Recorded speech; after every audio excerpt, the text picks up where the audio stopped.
ada satu perbincangan mengenai topik yang berkaitan dengan agensi dadah kebangsaan. Ini berkaitan dengan satu inisiatif yang dinamakan sebagai Perkhidmatan Rawat Pulih Baharu, MRT, Agensi Anti Dadah Kebangsaan. Jadi kalau kita lihat statistik jenayah di Malaysia, penagih dadah mengikut tahap pendidikan sebenarnya bukan sahaja orang kata orang biasa, tetapi ada juga penagih dadah yang tahapnya sudah pun mencapai tahap pendidikan di peringkat sarjana juga peringkat PhD, iaitu sebanyak 0.5%. Peringkat diploma 2.4%, dan juga peringkat STPM atau yang setaraf 0.6%, yang menyedihkan peratusan di peringkat sekolah rendah 8.8%. Itu gambaran yang daripada Agensi Anti Dadah Kebangsaan menunjukkan situasi penagihan dadah di Malaysia. Itu yang direkodkan. Yang tidak direkodkan pula bagaimana? Jadi apakah sebenarnya MRT ini mampu untuk memulihkan mereka yang terkesan dengan najis dadah ini? Jadi saya bersama dengan Puan Siti Mariam Mursidan, iaitu pengarah bahagian rawatan, perubatan dan pemulihan Agensi Anti Dadah Kebangsaan, untuk kita berbincang mengenai Mobile Recovery Treatment ataupun MRT. Okey, kalau tadi Puan, saya dah berikan gambaran itu, situasi penagihan dadah itu mengikutkan statistik jenayah pada tahun 2019. 2022 mungkin sedikit lebih, dan apa yang nak digambarkan adalah dadah itu masih ada di Malaysia. Jadi apakah sebenarnya MRT dan juga bagaimanakah MRT ini mampu untuk memberi pemulihan kepada penagih dadah yang saya sebutkan sebentar tadi? Okey, Assalamualaikum warahmatullahi wabarakatuh dan salam sejahtera, dan terlebih dahulu saya ucap terima kasihlah pada PRTM kerana memberi peluang kepada saya pada hari ini untuk memberi penerangan sedikit berkenaan dengan MRT. Kalau kita lihat, MRT ini adalah penuh dia adalah Mobile Recovery Treatment, iaitu satu perkhidmatan rawatan dan pemulihan yang secara bergerak. Kalau kita tahu ADK sekarang memang dah ada dua jenis perkhidmatan, iaitu perkhidmatan di situ yang dibuat di ADK sendiri, iaitu melalui Pusat Pemulihan Penanganan Narkotik ataupun PUSMEN, dan kedua melalui ADK daerah. Dan yang kedua adalah melalui talian, iaitu Tele Hello Counselling, yang mana orang boleh mendapatkan rawatan dan pemulihan secara selain daripada datang tu melalui talian.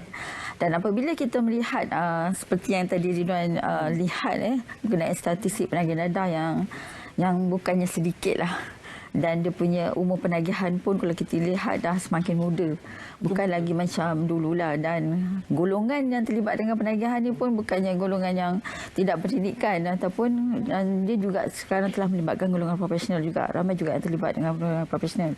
Jadi kita bila melihat keadaan ini, kita secara mudah analisis, kita buat penilaian, dan kita rasa kita perlu untuk memberi perkhidmatan yang melangkaui semua orang mendapat perkhidmatan ini.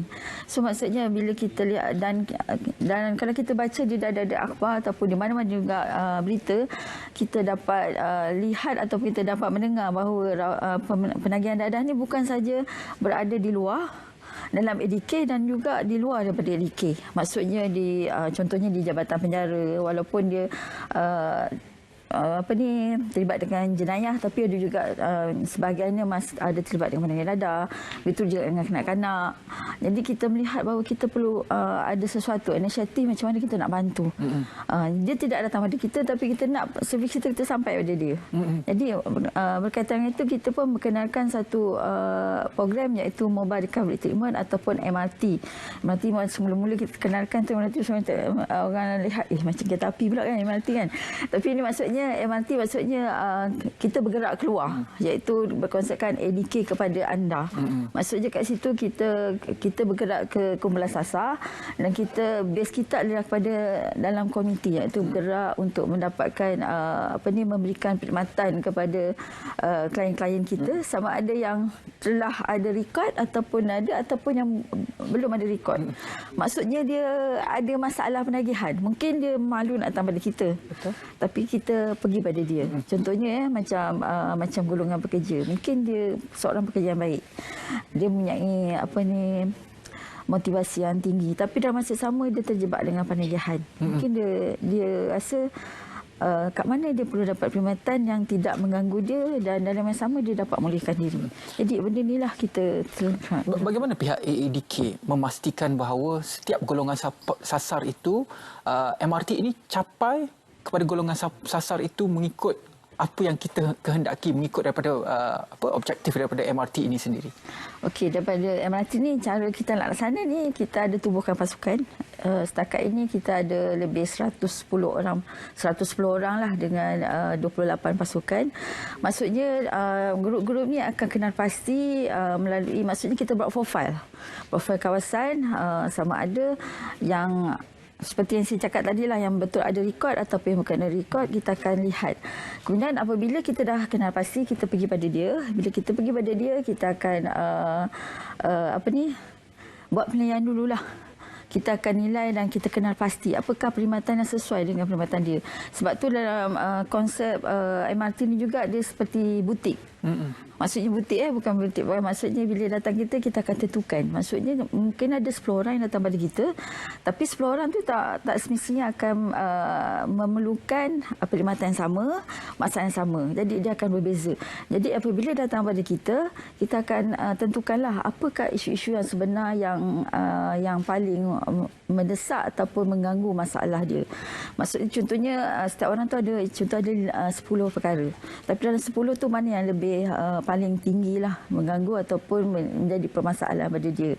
Begitu juga pada orang yang lain. Mungkin yang A ni, dia punya masalah dia adalah nombor 5 tu yang paling tinggi. Tapi B tu mungkin yang nombor 1 tu yang paling tinggi. Jadi benda-benda ni lah kita akan sesuaikan dengan keperluan dia.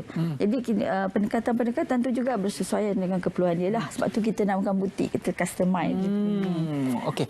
Saya rasa cabarannya di sini adalah mungkin orang yang sedar untuk memulihkan diri sendiri akan tampil ke hadapan. Cuma orang yang living in denial, tidak mahu untuk menampilkan diri kerana pada mereka mungkin golongan-golongan profesional yang mengambil dadah ini merasakan itu adalah satu keperluan kepada mereka untuk mereka bersosial. Bagaimana pula untuk golongan yang tidak mahu tampil ke hadapan? Itu adalah salah satu jugalah MRT punya cabaran dan sasaran. Dia akan cuba pergi kepada golongan-golongan ini. Sebab MRT ni kadang-kadang dia bergerak kepada mencari kumpulan sasar itu. Dan dia akan pastikan dan dia akan pergi kepada dia. Daripada dia kita akan cubalah. Maksudnya kalau bukan dia pun kita akan pergi mungkin kepada majikan, keluarga, komuniti yang akan membantu kita lah ke mana orang-orang itu dapat kemas pasti. Jadi bila kita pergi pada dia, bukannya kita, sebab tu kata perlunya MRT tu untuk kita bergerak dan mungkin identiti dia tu tak dilihat lah. Mungkin orang akan tahu bahawa orang ni jumpa dengan dia ada isu masalah, tapi sebenarnya kita nak membantu dia. Sebab golongan-golongan ini mungkin golongan-golongan yang profesional mungkin menganggap dia untuk hiburan Betul. di hujung minggu, tapi permulaan kita kena faham apabila kita main mendadah walaupun sedikit, walaupun daripada peringkat awal, apabila tidak dikawal dan kita tidak mampu mengawal, dia akan jadi penagihan. Dan apabila sampai tahap tu kita tak sukar untuk kita kembali. Jadi sebelum dia terus kepada perkara yang seterusnya, kita kena buat intervensi di tengah-tengah. Dan kita akan cubalah bahawa kita kena faham bahawa pemulihan ini bukan bersifat menghukum. Kita tak menghukum, tapi kita untuk mendapatkan perkhidmatan tu secara terbuka, sukarela dan berdasarkan apa yang dia perlu. Jadi adakah perkhidmatan MRT ini hanya disediakan di fasiliti AADK termasuk Pusat Pemulihan Penagihan Narkotik ataupun ia akan diperkembangkan di fasiliti agensi lain? Okey, MRT ni kita bukannya sasarkan kepada yang di AADK saja. Kita akan sasarkan juga di luar lah. Contohnya kalau kita lihat macam di penjara, ada banduan dadah. Banduan dadah ni ada dua lah. Satu mungkin dia penjenayah dan ada yang tu yang penagihan dadah. Kita hanya fokuskan kepada penagihan dadah. Juga kepada mungkin pada JKM yang di pusat-pusat pemulihan dia yang ada masalah dadah. Dan juga kita sasarkan kepada situ. Dan kita juga kepada golongan-golongan klien-klien ADK sendiri yang bersifat reluctant dan resistant untuk datang pemulihan, kita pergi kepada dia, kita pujuk dia untuk datang kepada kita. Jadi benda ni bukan hanya kita lihat hanya kepada ADK tapi kita semua golongan. Begitu juga kepada golongan pekerja ataupun pekerja-pekerja ataupun orang yang bekerja. Dan pelajar-pelajar sendiri yang ada masalah dadah, dia boleh datang pada kita dan kita boleh pergi pada dia. Dari segi kita meluas. Dari segi pendekatan dan juga strategi, apa bezanya dengan model-model sebelum ini dan siapa lagi pihak yang terlibat? Saya difahamkan ada NGO juga yang terlibat dalam untuk merealisasikan MRT ini. Okey, selain kalau kita lihat bila kita berkenaan dengan MRT ni, kita dah buat projek rintis. Kita dah rintiskan di Jabatan Penjara yang mana kita fokuskan kepada seperti dalam gambar lah yang kita lihat kita rintiskan di penjara. Tujuan dia kita untuk melihat bahawa adakah modul yang kita gunakan, pendekatan yang digunakan itu sesuai atau tidak kepada golongan-golongan ini. Alhamdulillah perkara itu telah mendapatkan kesan baik, feedback yang baik dan dia boleh diterima lah dan dia boleh klien-klien tu boleh dapat menerima pendekatan yang kita ada. Pendekatan agak dia lebih kurang sama tapi ada sedikit berbeza. Maksudnya kalau yang datang pada ADK di Puspen mungkin ada 15 tapi mungkin kita di jabatan-jabatan lain kita akan sesuaikan dengan apa yang perlu di tempat-tempat tu. Dia ada sedikit perbezaan. Cuma cara pendekatan apa yang kita buat tu akan ada sedikit berbeza ikut apa yang dia mahulah. Sebab kita tahu golongan-golongan ni tak sama punya keperluan dia. Apabila golongan tidak sama dan juga keperluan mereka juga tidak sama, pastinya pakar-pakar yang dilantik juga memerlukan kepakaran yang spesifik. Bagaimana untuk menentukan kepakaran mereka sebelum mereka berkhidmat dengan MRT ini? Okey, sebenarnya pegawai ADK yang ada di ADK sebenarnya layak untuk menyertai MRT ni. Maksudnya daripada situ kita akan lihatlah kepayaan dia, pengalaman dia semualah kita dan orang yang paling dekat di tempat yang kita nak buat. Jadi situ kita akan lantiklah pegawai ADK itu dan dari segi itu untuk memperkuatkan dan memperkasakan lagi perkhidmatan ni masa kita juga telah memperkenalkan satu model baru iaitu model air pulih. Iaitu kita dah kita dah review dan kita tengok baliklah dan kat situ dia meliputi semualah dari segi aspek psikologi, biologi, sosial, agama dan semuanya lah kita rangkumkan kat semua. Begitu juga dengan apa yang diperlukan untuk selepas dia menamatkan program iaitu perkhidmatan latihan dan vocational juga ada di situ dah kita rangkumkan. Jadi pegawai-pegawai ini yang terlibat dengan MRT kita make sure dan kita pastikan bahawa dia menguasailah semua ilmu-ilmu yang ada dalam model air pulih ni. Terutamanya memahami penagih itu sendiri. Memahami penagih. Bila kerja penagih memang kita kena faham dan kita kena ada hatilah di situ. Sedikit kata-kata akhir, apakah harapan daripada pelaksanaan MRT ini untuk kita mencapai sasaran dadah terkawal 2025 kerana 1983 kita declare bahawa dadah ini merupakan musuh utama negara.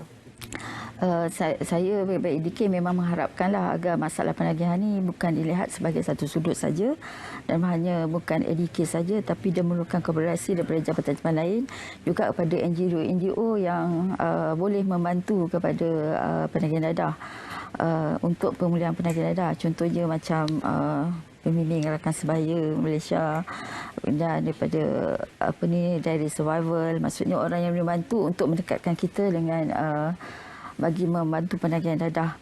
Dan untuk itu juga kita akan mengadakan majlis pelancaran MRT ini pada 20 hari bulan ni yang akan dirasmikan oleh Menteri Dalam Negeri pada 20 hari bulan Mei, Jumaat depan. Dan dalam masa yang sama juga kita akan mengadakan hari terbuka ADK di Puspen Dengkil, iaitu kita buat di tempat di mana rawatan dan pemulihan berlaku pada 27 hari bulan Mei. Maksudnya kita juga yang akan diadakan di Dengkil. Jadi sesiapa yang ingin tahu berkenaan dengan MRT Tunggal lebih jelas, lebih dekat, boleh datanglah pada 20 hari bulan dan 27 hari bulan. Saya akan tunjukkanlah bagaimana perkhidmatan MRT itu akan dilaksanakan, apa konsep dia dan bagaimana ia nak dilaksanakan. Itu dia. Sedikit pencerahan daripada Puan Siti Mariam Mursidan, iaitu pengarah bahagian rawatan, perubatan dan juga pemulihan Agensi Anti Dadah Kebangsaan berkaitan dengan perkhidmatan rawat pulih baru MRT Agensi Anti Dadah Kebangsaan. Baiklah.